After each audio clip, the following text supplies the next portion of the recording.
Gender-based discrimination and violence. Louise, a 9-year-old girl from the UK, was excited to get her step done until he started sexually abusing her. 8 years later, she went on a week-long trip and was finally free of the abuse for a little while, and she decided to tell somebody about it. But nobody believed her, so she retracted her statement. But nothing happened, and the abuse continued, causing her to be suicidal. Because of this, she struggled with self-harm and alcohol, causing her to be hospitalized twice. After having 2 children, she finally had the courage to open up to her neighbor, which was a police officer. This time, people believed her, and the police found that he had sexually abused 2 others. In March 2019, the police found that he was charged with over 20 offenses and was sentenced to 15 years. This is one of hundreds of thousands of stories where women and children were being sexually offended. As highlighted by Animist's International Report on Women's Rights, there are many women and girls that are still facing discrimination around the world on the basis of sex and gender. Gender inequality underpins many problems that unequally affects women and girls, such as domestic violence, sexual harassment, lower pay, lack of access to education, and inadequate health care. Why is this important? Women make up half of the world's population, with 1 in 3 women worldwide experiencing some form of violence at least once in their lifetime. This greatly decreases their quality of life. The violence and mistreatment of women does not only impact women, however. It also impacts birth rate, family life, and economic growth. Violence causes physical and mental health issues, reducing women's ability to participate in society. This decreases workforce productivity and therefore decreases the economy. Families and children exposed to domestic violence, abuse, experience trauma that can affect their development and limit future opportunities. Countries with more violence face slower economic development due to the condition of their citizens. Addressing this would improve gender equality and create a healthier and happier society, improving quality of life, strengthening families, and promoting progress.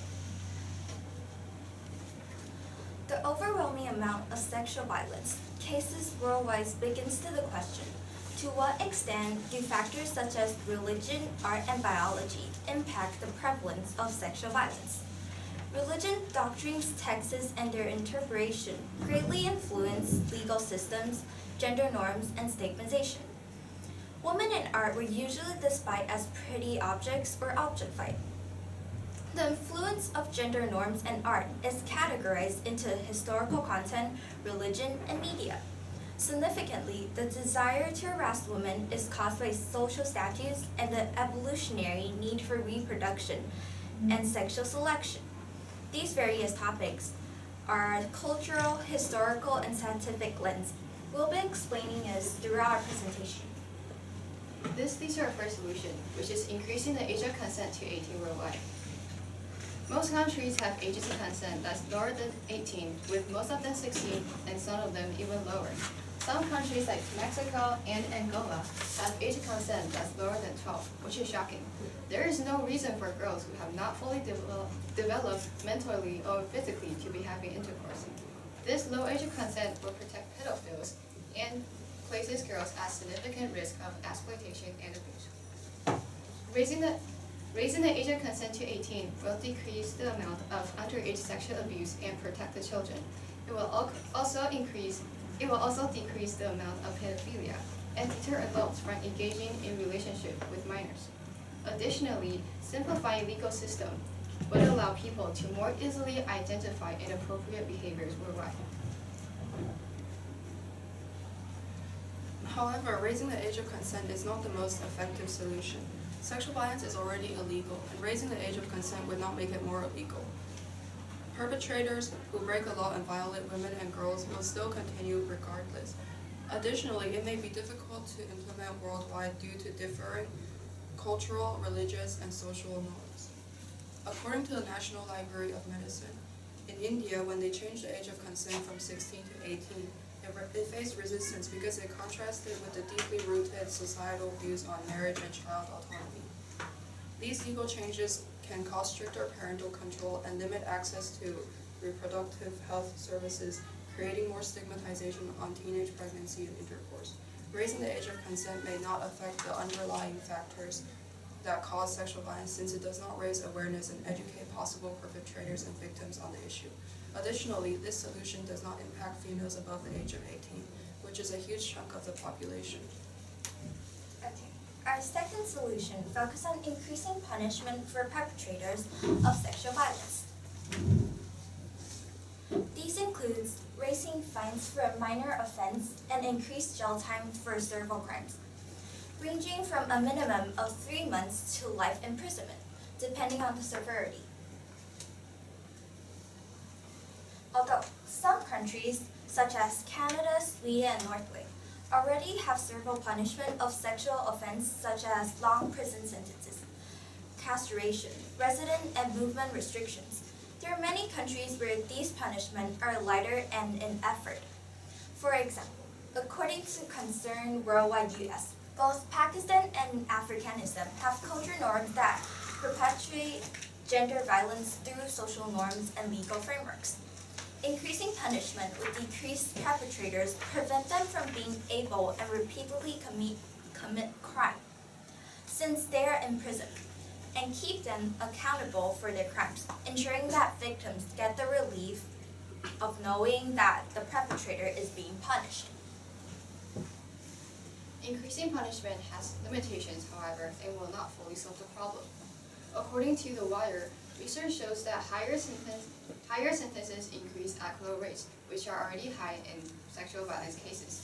Judges often acquit when they find the sentence disproportionate, and reporting would decrease since perpetrator is often a family, friend, or someone the victim trusts. The Justice J.S. Verma Committee proposed reforms such as police independence, more judges, victim and witness protection, more CCTV cameras in police stations, and adequate street linings instead of harsher punishment. Our third solution is to increase awareness and education on sexual harassment, sex ed, and equality for all. According to World Bank Group, quality education is a human right, and all people, regardless of their gender, are entitled to it. We encourage all countries to ensure that all people have access to education by establishing schools in hard-to-reach communities and fighting against racism, sexism, and overall discrimination through education on equality and prohibiting harmful stereotypes and gender discrimination in schools. Additionally, schools should have a class on health education that teaches children about everything dealing with puberty, mental health, and harassment. All children's safety must be ensured, because violence can happen anywhere from anyone. Outside of school, the media and public figures are encouraged to speak out against sexual harassment, harmful stereotypes, and equality to ensure and educate the older population. Education and awareness on sexual harassment and equality would change mindsets, promote gender equality, and prevent further violence through awareness. These education and awareness campaigns will promote a shift in societal norms and values that encourage equality, since they can reach a large number of audience quickly. Education and awareness will help new generation build a safer and more equal society. However, limitations of education include funding, resistance, and time constraints, since it may take a while to re-educate people. Some cultural pushback may also happen because some schools in certain areas would rather teach religion instead. In conclusion, the mistreatment of women is a widespread issue that impacts lives all over the world, as seen through Louise's story and the frightening statistics. Our team explored 3 solutions: raising the age of consent, increasing punishments, and education. Although legal reforms would provide protection and deter perpetrators, they do not sufficiently address the root of the problem.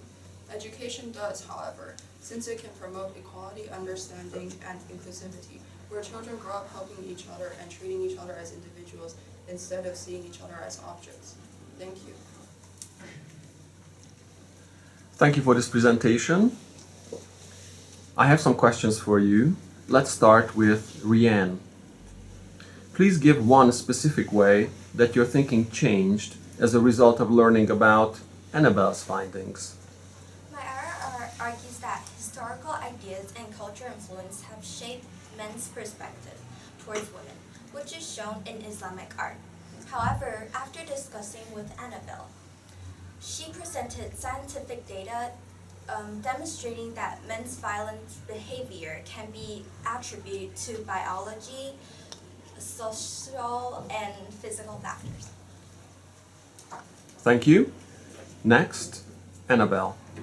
Reflecting on your colleagues' work, which one had the greatest impact on your overall understanding of the problem that your group identified? Hannah's IRR has the greatest impact on me because she demonstrated how religious belief may influence legal system and gender norms, which can encourage violence against women. I learned that different religious texts, such as the 8 Granthams from Buddhism, restrict girls from pursuing in high roles in society, and that the Sharia laws varies based on interpretation. This can be impacted by psychology and group dynamics, which connects to my IRR, since this has something to do with the psychological part of the IRR. Thank you. And finally, Hannah. What is a way in which your team's resolution makes you think differently about your own individual research? In the end, our team concluded that education would be the most efficient solution. My IRR focused on religious reforms as a solution, and education is not that far off. After discussing with my teammates, Annabelle's IRR discussed the biological, social, and psychological factors that make people more likely to harass and violate women. She informed us about how societal pressures and the fear of being seen as a coward or incompetent makes people more likely to violate others. Rianne's IRR discussed stereotypes and how they affected people and art and culture. Education and awareness helps people unlearn their harmful ideas, therefore mitigating the effects of social pressure and stereotypes. As a whole, this solution impacts a wider range of people compared to religious reforms and has more benefits, even benefits that are unrelated to women's rights. Religious reforms are important, but education would be more important overall. Thank you.